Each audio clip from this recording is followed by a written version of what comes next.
자, 오늘 주일로서 이제 민수기가 이제 마지막 마무리가 되어집니다. 계속 말씀드린 바와 같이 출애굽에서부터 이 모압 땅까지 오기까지 시간이 38년이 걸렸고요. 이제 이 모압 땅 바로 그 건너편이 어디냐면 하나님께서 약속하신 그 가나안 땅, 젖과 꿀이 흐른다라고 말씀하셨던 그 약속의 땅 바로 길 건너편입니다.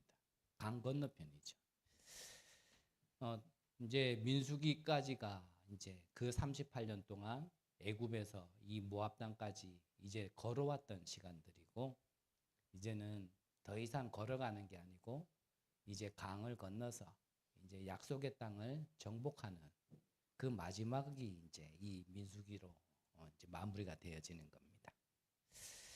자, 우리가 지난주에는 후대를 위하여 싸움에 나아갈 자라는 또 일부의 말씀과 또 2부에는 애굽에서 모압까지라는 제목으로 우리가 함께 말씀을 받았습니다. 방금 말씀드린 것처럼 지금까지 이 이스라엘 백성은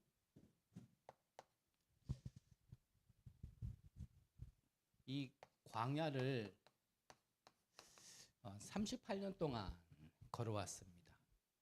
그래서 길을 갔기 때문에 그걸 보고 우리가 여정이다라고 하죠. 말 그대로 여행을 가는 것처럼 그 여정을 간 겁니다. 자, 우리는 항상 하나님께 좀 질문하는 습관이 있어야 됩니다.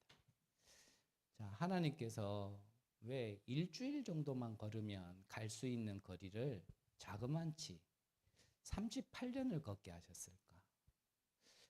하나님이 저처럼 무식하고 생각이 없으신 분이 아니거든요.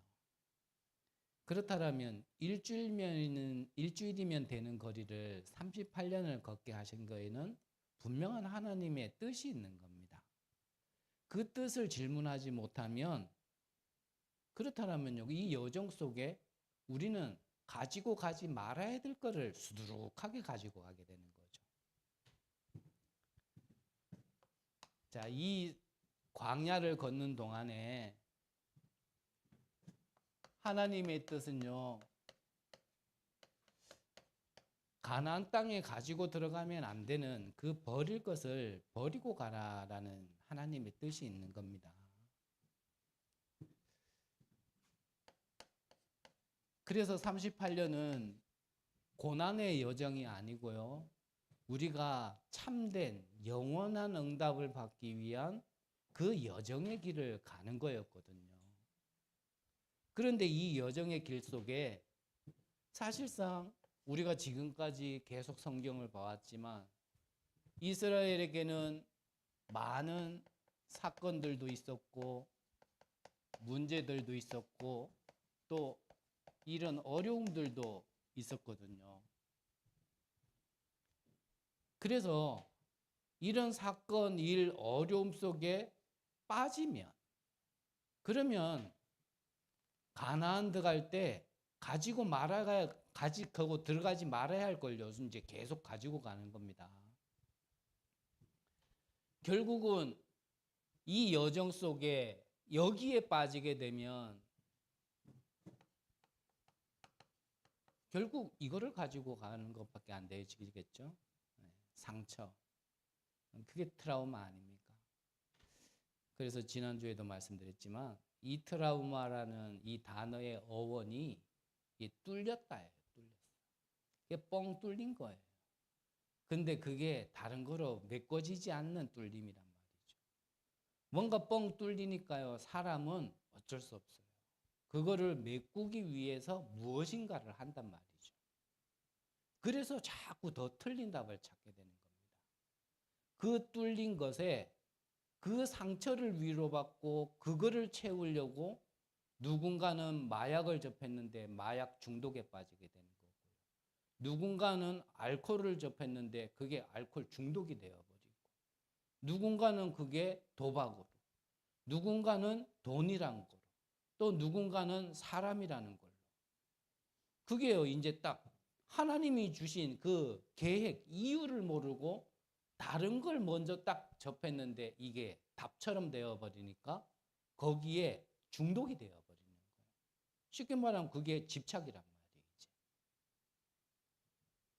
그런 것들을 버리라는 겁니다. 결국 이 상처 있는 자, 결국 아프다라는 거는 내가 아프다라는 거거든요. 그래서 나라는 것 안에 이 상처가 있으면 결국 누가 역사하면요, 사단이 역사하는 거예요. 그거를 잘 알거든요, 사단은. 무엇을 이 사람에게 건들면 이 사람은 넘어지는지 잘 압니다. 예를 들어서요, 마약에 약한 사람은 알코올은 쉽게 이겨도요, 마약에는 약하거든요. 근데 또 반대인 사람도 있어요. 마약에는 강한데 오히려 알코올에는 강한 사람, 약한 사람이 있어요. 그러니까 사단은요, 각자에게 약한 부분이 무엇인지를 알고 계속 공격하는데 그거를 내가 가지고 있는 이 동안에는, 그걸 가지고 있는 내가 살아있는 동안에는, 내가 주인 되어 있는 그 동안에는요, 언제든지 사단이 와가지고 늘 건드리는 거예요. 그러니까 어떤 분들은 보면요, 굉장히 막 통도 크고, 쉽게 말하면 그릇도 크고, 뭐 배려심, 이해심도 굉장히 많은데 그 본인에게도 이 약한 건 있거든요. 그래서 굉장히 통 크게 시원시원하게 뭐 이런 사람인데도요, 그 개인에게 딱 걸리는 그거는 건들리면요, 이 사람은요, 이 사람이 이런 사람이 아닌데 왜 이렇게 속 좁게 굴지? 라고 생각될 만한 그런 것들이 그때 이제 드러나게 되는 거예요. 결국은 그게 네피림을 따라가는 겁니다. 공중권세 잡은 자. 이렇게 따라가니까 어떻게 됩니까? 결국은 바벨탑이죠. 실패한단 말이에요. 그래서 상처로 성공해 보려고 그러고, 상처로 무엇인가 나아져 보려고 그러고, 더 좋은 거를 바라는군요. 결국은요, 무너지게 되어 있습니다.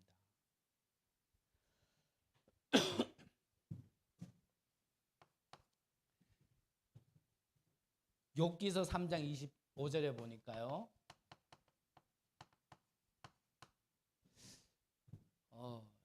욥이 이 사단이 어디로 역사했냐면, 욥이 평소에 자기가 염려하던 곳, 그 근심하던 곳, 거기를 통하여서요, 사단이 역사를 하거든요.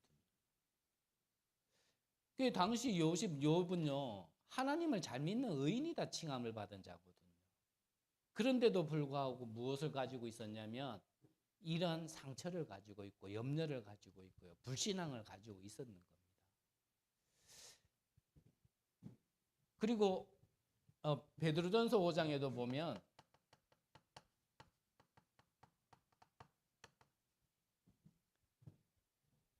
우리가 사도행전에 사도들이 두루 다닌다라는 단어도 나오고, 또 이 베드로전서 5장에도 사단이 두루 다닌다 할 때에 이 두루라는 한국말로 하면 똑같은 단어인데, 근데 그 의미가 조금 다릅니다. 원어적인 측으로 조금 들어가서 얘기를 하면, 사도들이 두루 다닌다라는 거는 말 그대로 A 마을, B 마을, C 마을 이렇게 캠프라는 걸 정해놓고 두루두루 다닌다라 할 때 이제 두루고, 여기서 나와지는 사단이 두루 다닌다 이 말은요, 어떤 의미냐면 하나의 타켓을 정하는 거예요. 그래놓고 타켓을 정해놓고 그 주변을 두루 다닌다 할 때 바로 여기서 나오는 두루의 의미입니다. 그러니까 이 사단이 우는 사자와 같이 두루 다니며 삼킬자를 찾는다, 그거는 뭐냐면요, 우리 주변에 늘 머무는 거예요. 사실은 늘 머물다가, 사단도 시간표가 있거든요. 때가 있단 말이에요. 요 때다 싶을 때요, 내게 이 걸려있는 부분에 대해서 탁 건드는 거예요. 그러면 한 번씩 우리가요, 은혜도 많이 받고 훈련도 받고 예배도 드리고 기도하다가도 왜 사람이 한 번씩 신앙이라고 얘기하는데 신앙생활을 하다가 무너지냐? 결국 여기에서 무너지는 거예요. 그래서 근신하라, 깨어 있으라. 우는 사자와 같이 이 사단은 삼킬 자를 두루 찾아다닌다라고 말씀하신 겁니다. 요한일서 4장에도 보면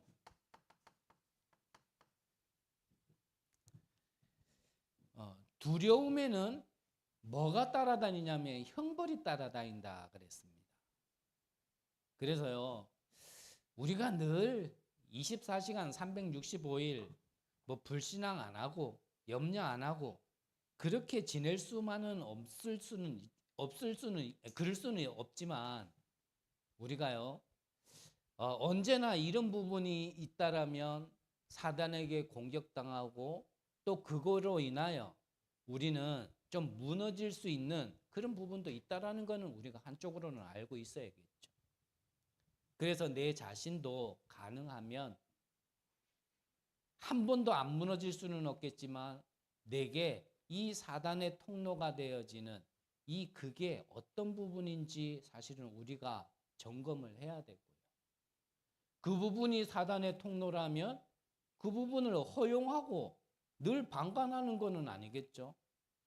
내가 노력한다고 되는 것은 아니겠지만 그 부분에 있어서 자꾸 정말 하나님이 주신 망대로 더 나아가서는 이 광야를 걷게 하시면서 정말 그런 부분에 있어서 준비하고 발판 삼으라고 하나님께서 주신 시간 속에 우리가 좀 알고는 있어야 된다는 겁니다. 우리가 버릴 것을 버리고 그렇다면 우리가 찾을 것을 찾아야겠죠. 자, 우리가 버릴 것은 창세기 3장, 6장, 11장이라면 찾을 것은 그리스도 하나님의 나라 오직 성령이라는 이 절대 언약을 찾아야겠죠. 그래서 광야길은 여러 가지 어려움이 많은 길이었지만 분명히 하나님께서 택하고 구원받은 자에게는 그 모든 것을 축복으로 바꾼다라는 걸 체험하게 하신 거거든요. 이스라엘 백성들이 출애굽할 때 어떤 능력으로 출애굽했습니까? 바로 이 세절기의 축복으로 출애굽했거든요. 그게 무슨 말입니까? 바로 이 구원받은 신분을 가지고 가는 여정이 바로 광야길이었다라는 겁니다. 그러면 이 광야에서 찾아야 될 거는요, 내가 누구냔 말이죠. 앞에 것만 기억하지 마시고요. 내게 연약함도 있고 부족함도 있고 사단이 역사하면 넘어질 수밖에 없는 그러한 부분도 있지만 나는 누구라는 걸 하나님이 확인시켜 주려고 그러냐면 바로 구원받은 하나님의 자녀라는 걸 확인시켜 주려고 하는 겁니다. 여러 가지 어려움과 아픔, 문제, 사건 많았지만 그것 때문에 이스라엘 백성들이 광야에서 죽지 않았거든요. 뒤에서는 애굽의 특수부대까지 다 동원해서 쫓아오고 앞으로는 나아갈 수 없을 만큼 홍해가 막고 있는 그런 가운데서도 하나님은요, 이스라엘 백성들을 저버리지 않았습니다. 세상의 지혜와 IQ로는 알 수도 없고 이해할 수도 없는 바다에 길을 내고 건넌 백성이 누구냐? 바로 이스라엘 백성이에요. 우리는 정말 막다른 길에 막다른 길을 맞이하면 야, 이제는 진짜 안 된다. 이제는 진짜 길이 없다. 방법이 없다라고 생각하는데 하나님은요, 바다에 길을 냈다니까요. 우리가 생각지 못하는 그런 방법으로 하나님은 우리에게 역사하시거든요. 먹을 거 없을 때 아침으로 저녁으로 만나와 메추라기를, 목마를 때 반석에서 생수가 터지도록, 밤낮으로 구름 기둥과 불 기둥으로 하나님은요, 이스라엘 백성들을 지키셨거든요. 우리가 또 찾아야 될 게 무엇입니까? 이 구원받은 자에게는 신분에 따른 권세가 있는 겁니다. 그거를 찾아 누리라는 겁니다. 그래서 이걸 한마디로 얘기하면 뭐죠?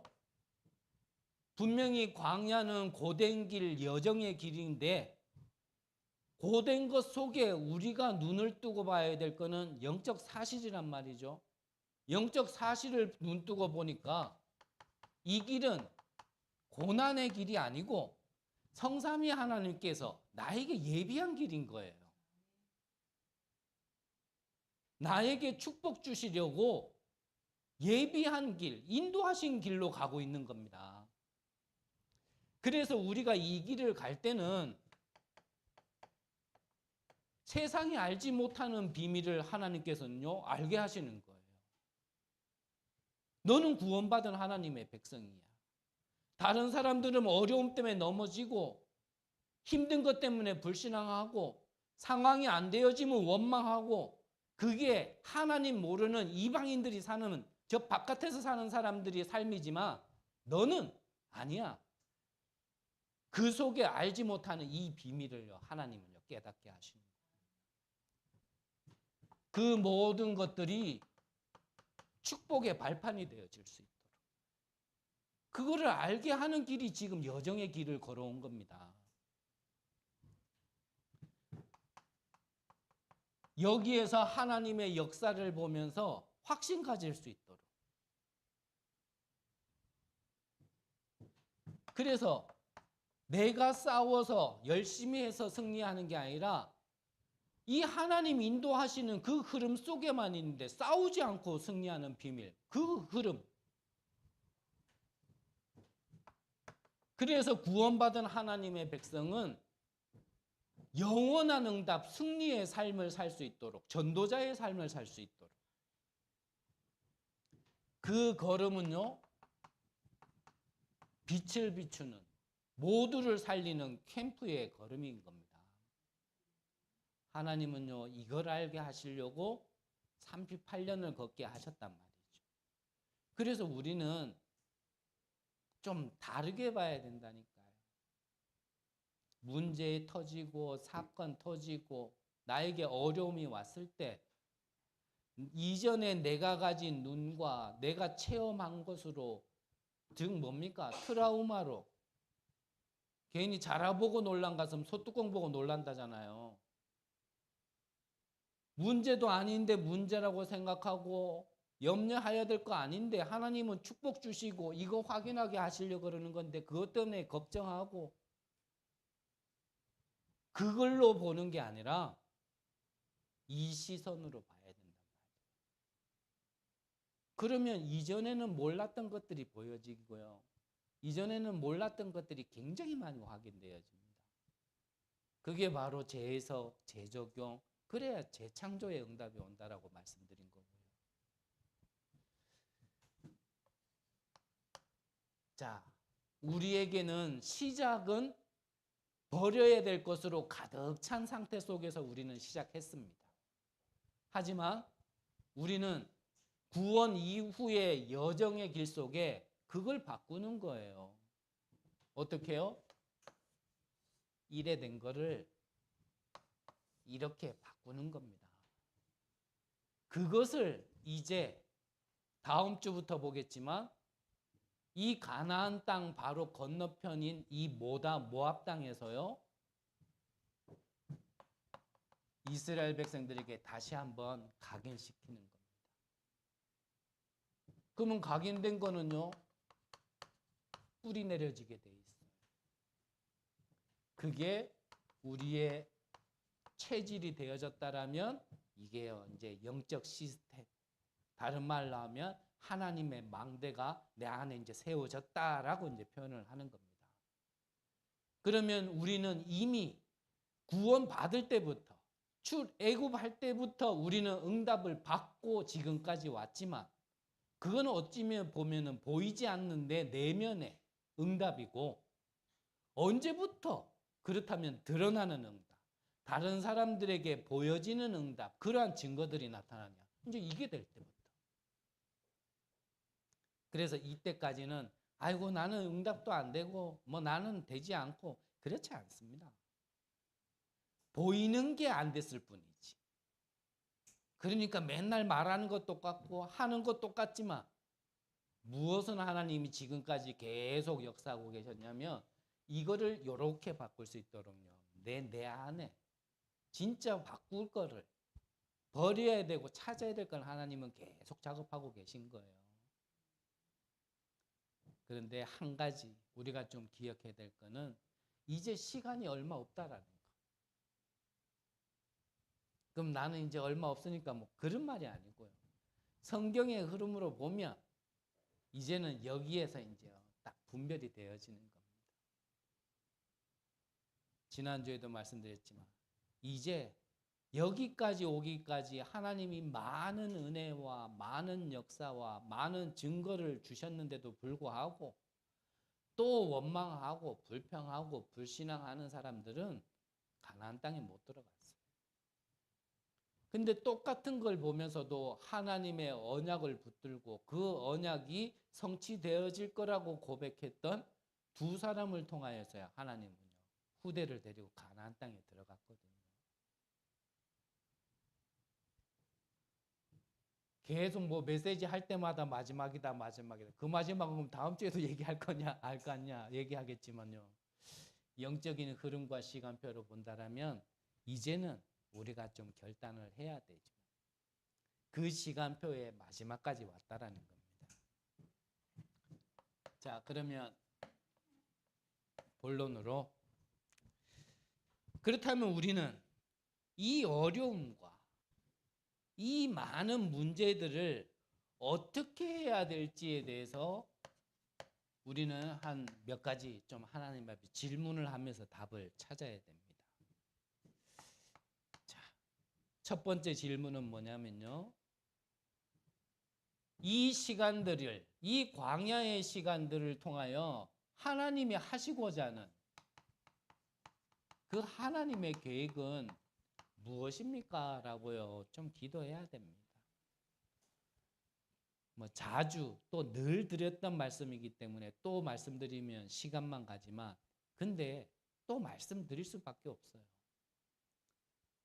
저 같은 경우는 하나님, 나는 왜 이런 가문이어야 됩니까? 왜 내가 선택한 것도 아닌데 왜 내가 태어나 보니까 무속인 가문에 태어납니까? 나는 하나님, 왜 이런 우리 아버지 때를 만나게 하셨습니까? 우리 아버지뿐만 아니라 우리 큰아버지는 또 왜 그랬습니까? 우리 삼촌은 또 왜 그랬습니까? 저는 우리 집안에서 5형제 중에 저만 다리 밑에서 주워왔거든요. 그 말이 뭐냐면 저만 안 닮았어요. 그래서 뭐 저희 위에 분들이 형님, 누님들이 내 동생이다 그러면 안 믿었어요. 왜냐? 그 말한 사람과 보다는 훨씬 잘생겼거든. 판이하게 달라서 안 믿었다니까. 왜 그럴 수밖에 없냐면 저는 좀 외탁을 한 사람. 나머지 형제들은 좀 친탁을 했는데 저는 외탁을 했어요. 외탁 중에 제가 누굴 닮았냐면 우리 큰외삼촌. 근데 그 큰외삼촌이요. 어느 날 나무에 목을 매달으신 거예요. 저는 질문할 수밖에 없어요. 나는 친가도 왜 이렇고 왜 이래 외가도 이럴까? 더군다나 우리 형제는 또 형제 중에 한 사람은 또 왜 그랬을까? 이 뭐 지금 이거를 얘기하자라는 게 아니고 여러분들 같으면 질문 안 되겠어요? 그냥 재밌습니까? 참 저 집안 꼬라지 보니 참 저는 질문할 수밖에 없어요. 그런 가운데서 또 나는 왜 이럴까? 아직 세상도 모르는 그 나이에 왜 나는 아침마다 눈 뜨는 게 싫었을까?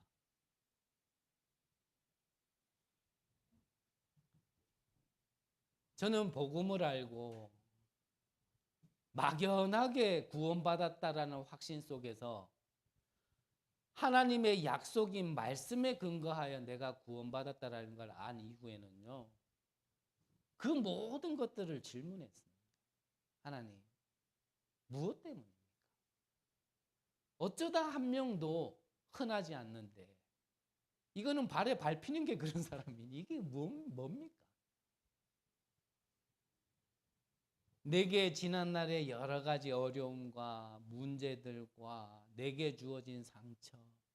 보통 우리 사람들은 그렇거든요. 내가 상처만 받았다 생각하지 내가 상처 받아 주고 살아왔다는 생각은 잘 안 해보거든요. 그런 모든 것들에 대해서 하나님 왜 그렇게 하셨습니까?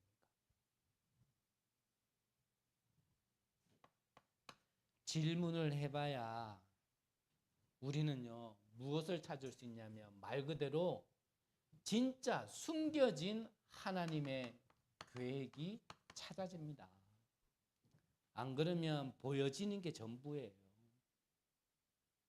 먹을 거 없다, 목마르다, 이게 전부예요.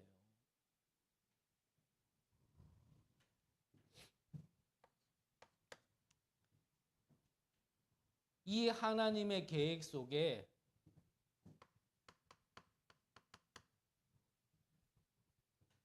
약속의 땅으로 가게 하겠다라는 언약을 붙든 그 모세 한 사람. 그 모세 한 사람에게 손에 쥐어진 게 지팡이 하나뿐이었는데요. 언약 붙들고 질문한 그 모세 한 사람을 통하여서요. 하나님은요. 출애굽의 기적을 일으켰다. 지팡이가 능력이 있는 게 아니죠. 또 지팡이로 뭘 하겠습니까? 그런데 중요한 거는 우리 지난날의 어떠한 모든 것들을 언약 붙들고 기도하는 자에게 잡힌 그걸 통하여 하나님을 하신다라는 겁니다. 나는 배경 없습니다. 나는 머리도 안 좋습니다. 그게 자랑입니까? 그걸 통하여서도 하나님은 언약 잡은 그 사람을 통하여서 하나님은 하신다 그겁니다. 하나님은 내 조건으로 하지 않아요. 우리가 가진 조건으로 할 것 같으면 저 같은 목사는 목사하면 안 되죠. 근데 하나님은 우리가 가진 걸로 하지 않아요. 언약 잡은 모세가 잡은 그 지팡이를 통해서 하는 거지.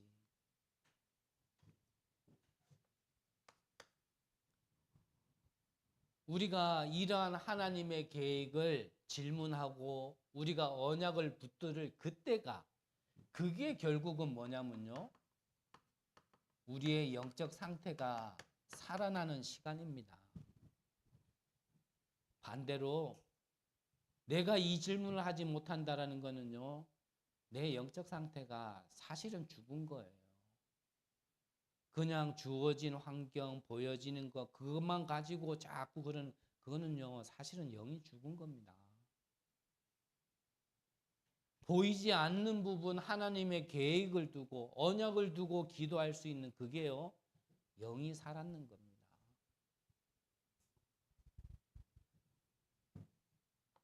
우리는 또 무엇을 하나님께 질문해 봐야 되냐면 그렇다라면 이 광야라는 시간 동안 우리에게 하나님이 무엇을 준비하고 계시는지에 대해서 질문해 봐야 됩니다.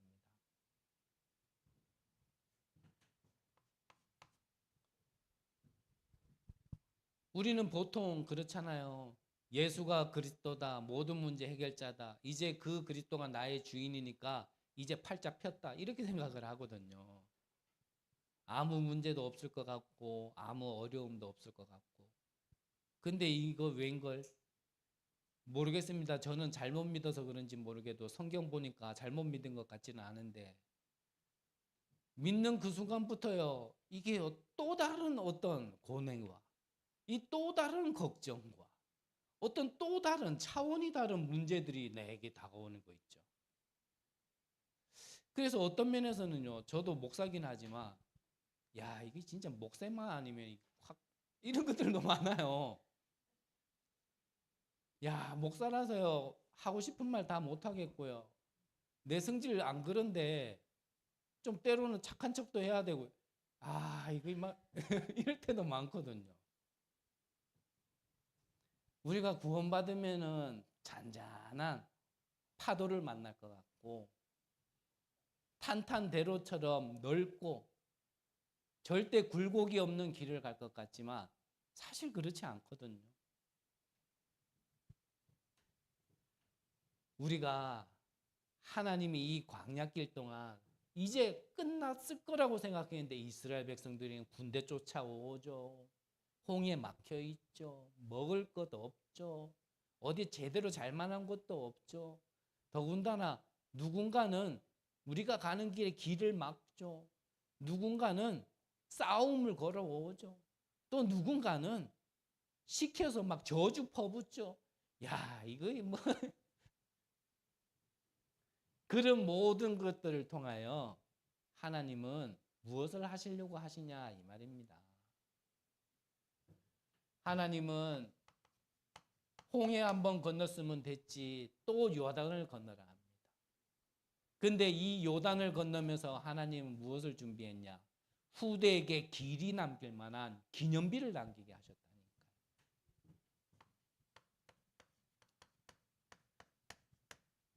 절대 무너지지 않을 것 같은 이 견고하고 큰 성 여리고성, 이걸 통하여 정말 이거는 나의 싸움이 아니라 이거는 하나님의 싸움이고 승리한 싸움이라는 걸 보게 하셨잖아요.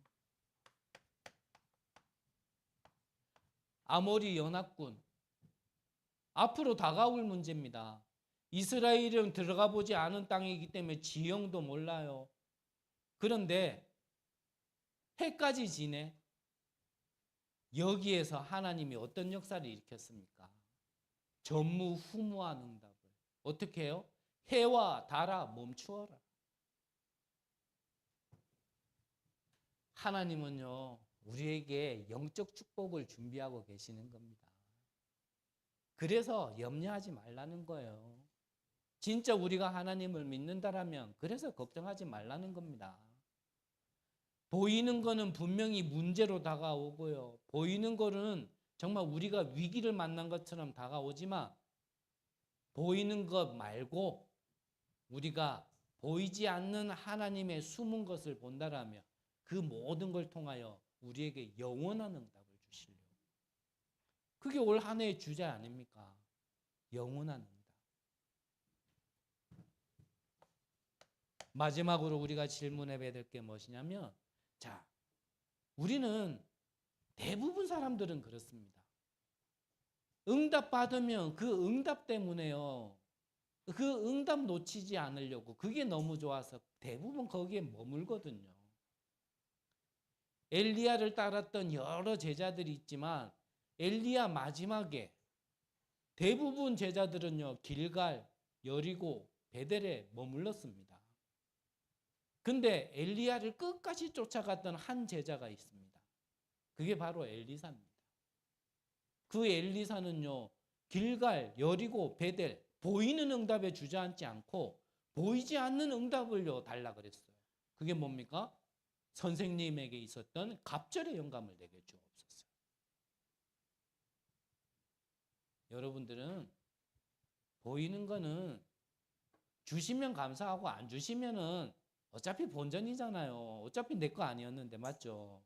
내 거 아닌 거 계속 달라고 구하는 자들 되지 마시고 보이지 않지만 영원한 응답을요 진짜 달라고 하나님께 기도하세요. 우리 설립 예배 드릴 때도 마지막에 주신 말씀이 뭐였냐면 응답에 속지 말아야 했습니다.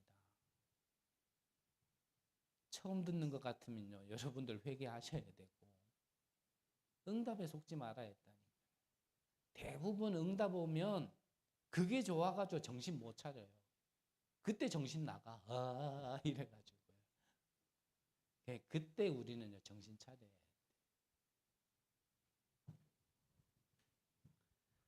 하나님께서 왜 이렇게 계획하시고 우리에게 응답을 준비하셨냐?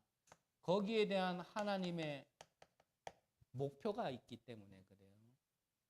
응답 때문에 네 혼자 잘 살고 니들 가정만 잘 살고 네가 하는 업만 잘 살아라. 그래서 응답 주시지 않습니다. 하나님의 목표는 아직도 이 복음을 기다리고 있는 지금도 사단의 종로로 돼 있고 노예되어 있는 그 237 5천 종족들이 있기 때문에 그들에게 내게 먼저 허락하신 이 은혜의 복음, 생명의 복음을 전달하라는 게 하나님의 목표지. 니만 잘 살아라. 물론 나도 살아야 되죠. 왜냐, 내가 증인으로 먼저 가야 되니까. 하지만 나만 사는 게 목적은 아니란 말이에요. 하나님의 목표는 여기에 있는 겁니다.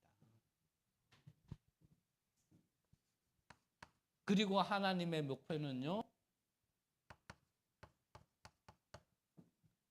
치유, 그리고 서밋.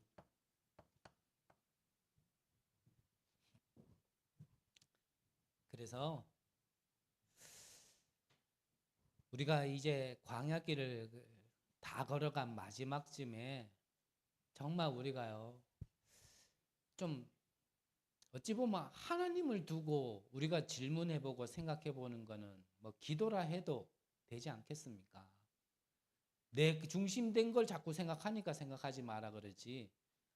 이제는 좀 우리가요, 가나안 땅을 코앞에 두고 좀 하나님 앞에 질문해 봐야 돼요.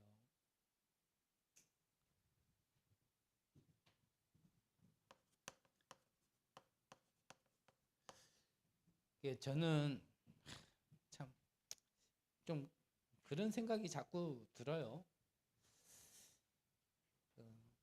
저는 어차피 처음부터 가져본 게 없고 지금까지 무엇인가 손에 잡아본 적이 없었거든요. 조그만 거라도 뭔가 하나 바라는 게 있는 것 같으면 하나님이 그것마저도 자꾸 이렇게 포기하게 만드시는 것 같아요.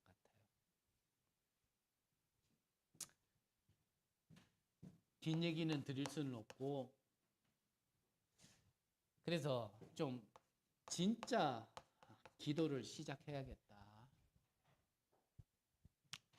무엇을 두고 기도하냐면 제 개인 자신을 두고, 바울과 똑같이 될 수 있는 그릇은 아니지만 이 바울이 가진 이 복음의 색깔, 그리고 이방인에 대한 그 하나님의 주신 마음, 좀 이렇게 될 수 있도록 진짜 기도해야겠다라는 생각이 좀 많이 들어요.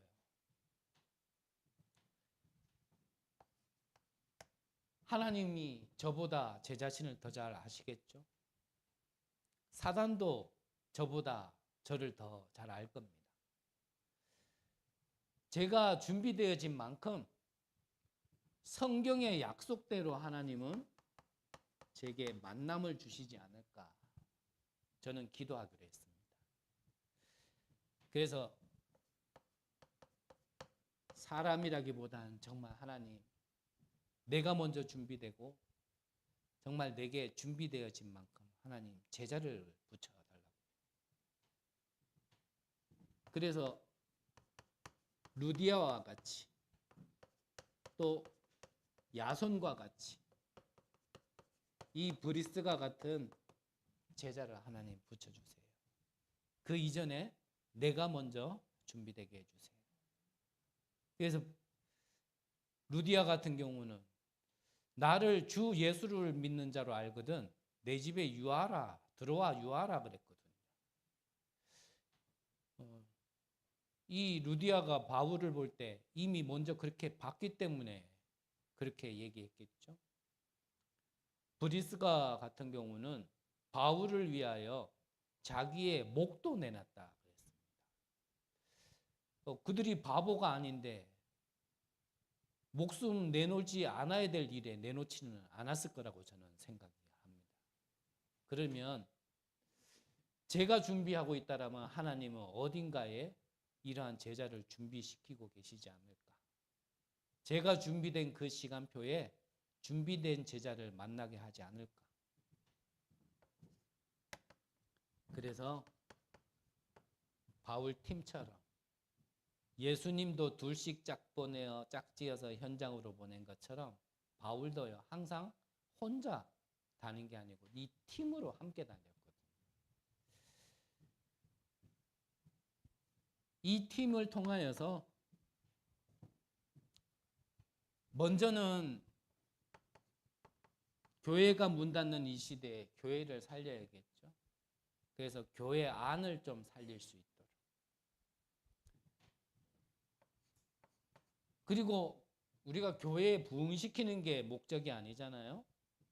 교회도 살아나야 되는 이유는 결국 우리를 기다리는 현장이 있으니까. 그래서 이 팀들과 23개 경주 지역 복음화를 두고 23개 지교회 그리고 한 230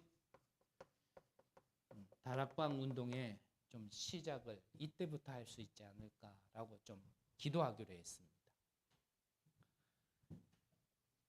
자, 그러면 우리가 237과 또 치유와 서밋이라는 이방인의 뜰, 기도의 뜰, 아이들의 뜰을 두고 필요한 게 뭐냐면 바로 렘넌트, 유니티, 트레이닝 센터죠. 쉽게 말하면 렘넌트, 남은 자들이 유니티 모여서 뭡니까? 훈련, 트레이닝, 그래서 센터. 그래서 하나님이 허락하신다라면 이러한 시스템도 우리가 준비해야 되지 않을까 싶습니다. 그래서 RUTC라 해서 굉장히 규모가 크고 이런 거를 생각하는 게 아니고요. 위에서 말씀드린 대로 이러한 팀들이 구성되어진다라면 소수라도 우리가 돕고 심부름하고 섬겨야 될 그러한 사람이 한 명이라 할지라도 그렇게 하는 데는 큰 건물 필요 없겠죠. 그렇게라도 진짜 공기 좋고 물 좋고 이러한 현장에서 좀 응답 받았으면 좋겠다. 그래서 세계복음화에 아주 작은 티끌 같은 한 부분이라도 좀 동참하는 그런 응답을 받도록 기도해야 되지 않을까라는 생각이 많이 들었습니다. 미리 보는 현장입니다. 여러분들도 진짜 기도하시고 보여지는 거에 속지 마시고 하나님이 지금 무엇을 하시는지를 보는 귀한 응답이 있으시기를 간절히 기도합니다. 하나님, 우리의 눈을 열어주셔서 하나님의 것을 보게 하여 주옵소서. 이전의 것을 다 내어버리고 하나님의 주신 것을 찾고 누리는 자들 되게 하여 주옵소서. 이 시대에 가장 필요한 것을 두고 언약 붙들고 기도하는 자들이 일어나게 하옵소서. 그들을 통하여서 이 경주가 살아나게 하시고 세계가 살아날 수 있도록 축복하시고 역사하여 주옵소서. 살아계신 예수 그리스도 이름으로 기도드립니다.